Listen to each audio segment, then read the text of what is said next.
Before we start, let us know what is organizational tool. So, it is a great for solving word problem. These organizational tools support students in the decision-making process because they serve as an aid for planning and self-evaluation. A checklist is a list of items required, things to be done, or points to be considered, and it is used as a reminder. And the definition of a checklist is a list of things that can be checked off as completed or noted. And an example of checklist is when you have 10 things to do for work, and you make the list all of them, and you check them off as you accomplish each of them. Why is a checklist important?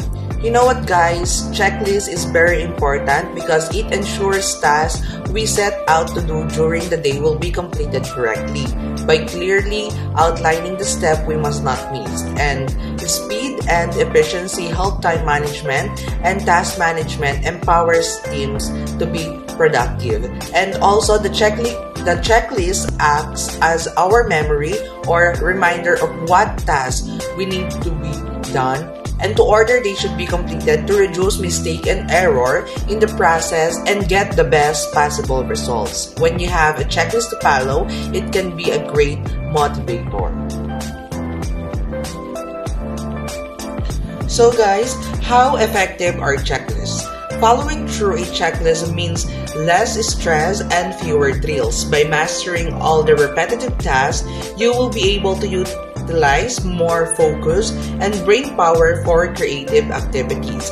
With more free time and fewer things on your mind, you will be able to think more clearly. So, the effectiveness of a checklist is very effective. We're gonna discuss about the rubric. So what is rubric? Rubric is a learning assessment tool that can be used to evaluate written outputs, products, or performance-based tasks of student.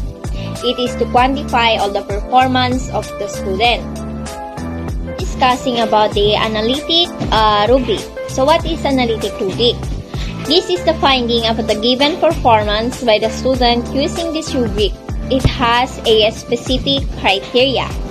So in analytic rubric, we have different parts. So I'm going to discuss the different part of the analytic rubric. The title, it was all about the rubric. Next is the description. So description, it was all about the detail of the tasks that need to be performed. The first column in the rubric, which is we called criteria or components. It was where the aspect to be graded. Next is the yung factors that can be seen in their performance in the table. The last is the scoring or different level of criteria. It can be used to assess the student quantitative and qualitative score. A whole column can be seen above. It was the performance descriptor. Gives meaning in the quality or performance that students shown in the different criteria. We apply in a classroom situation. Say for example, grading an oral presentation. First, cite the criteria or component upon looking in the performance of student. We can look for performance descriptor. It was seen in the rubric. Then, now you can identify their score by giving them the grading system.